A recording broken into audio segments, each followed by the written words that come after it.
Once upon a time, in a kingdom long, long ago, there lived a wise and benevolent king. He was blessed with 7 beautiful daughters, each more charming than the last. Among them, the youngest princess shone brightest, with a spirit as radiant as her golden hair. She cherished her golden ball, her most prized possession, and often played with it by the tranquil lake.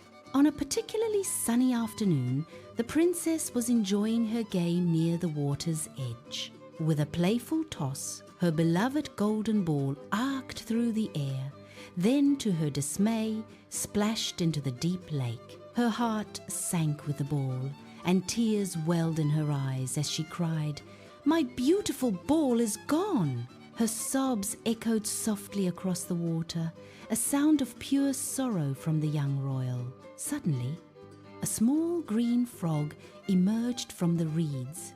Its eyes fixed on the weeping princess, the frog croaked, offering a surprising proposal.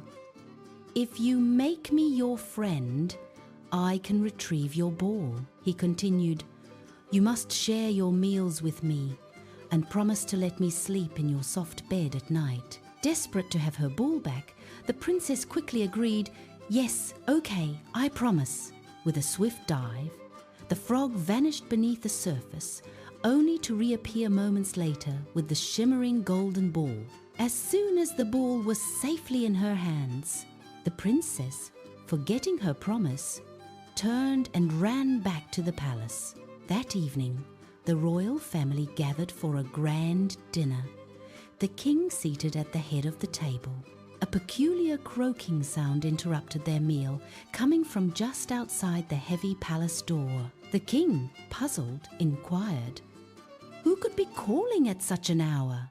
The little princess, her face paling, reluctantly confessed to her father about the frog and her hasty promise. The wise king listened intently, then declared, "A promise made, my daughter, is a promise that must be kept."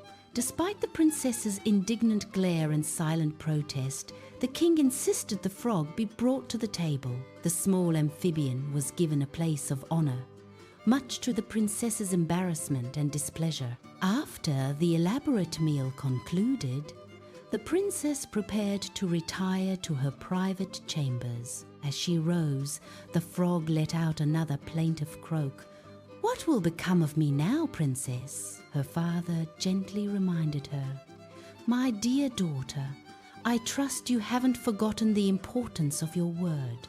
With a heavy sigh and a resentful heart, the princess picked up the frog and carried it to her room. She placed the little creature in a far corner, hoping it would stay there quietly. But the frog, with a determined croak, requested, "I wish to rest upon your soft pillow, princess." Reluctantly, tears of frustration welling in her eyes, the princess lifted the frog once more.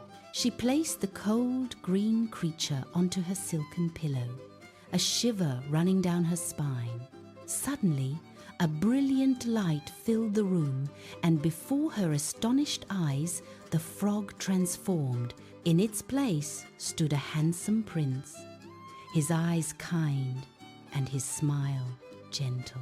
The princess, utterly bewildered, struggled to comprehend the magical event that had just unfolded. The prince, sensing her shock, reassured her. "Do not be afraid, fair princess," he explained.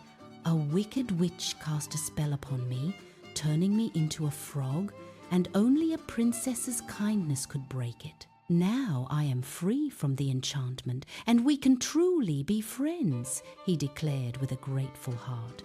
The prince and princess soon fell in love, married, and lived a life filled with joy and happiness ever after.